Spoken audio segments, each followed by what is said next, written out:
Bonjour. Alors, j'espère que vous allez bien, que vous avez passé une bonne journée ou vous allez passer une bonne journée. Je reviens donc vers vous avec les portes de l'éveil. Donc, j'ai une carte qui vient tout juste de me tomber des mains. C'est que crois-tu? Faut-il avoir pour être ou être pour avoir?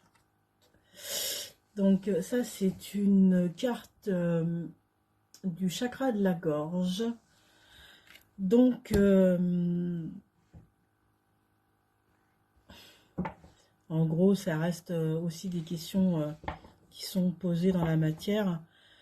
Euh, Crois-tu qu'il faut avoir,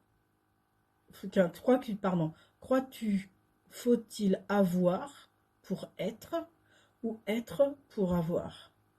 En gros, est-ce que le fait de posséder quelque chose te donne de la valeur à toi, enfin de la valeur à travers ton propre regard ou le regard des autres.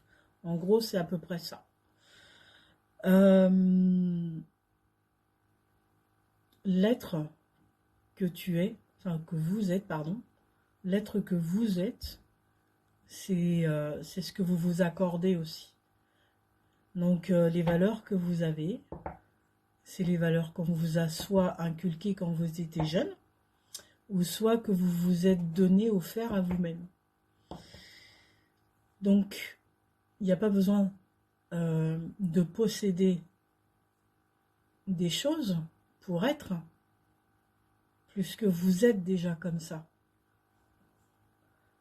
Après, ce n'est que ma définition.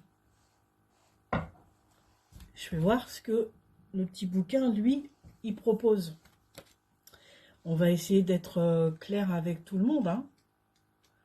Alors,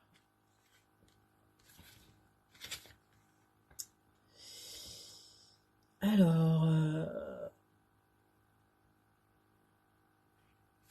alors le bouquin, il dit, pour être heureux, crois-tu avoir besoin d'obtenir quelque chose? Entre parenthèses, pas forcément sur le plan matériel. Or, ce que tu recherches n'est pas en dehors de toi. Avoir, obtenir, gagner, rencontrer, cela est extérieur. Le bonheur n'est pas lié à faire ou à avoir, mais à être. La preuve en est que beaucoup de personnes possèdent ou font ce à quoi tu aspires et ne sont pas heureux pour autant. Tu recherches un état d'être, être heureux, être en paix, être libre. Tout cela se vit à l'intérieur. C'est ce que je te disais de là.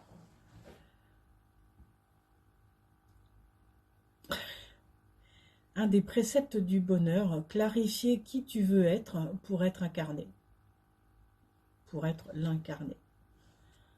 Donc oui, on n'a pas besoin de posséder pour être. Tout simplement. Dites-moi ce que vous en pensez. Et je vous dis à très bientôt. Au revoir.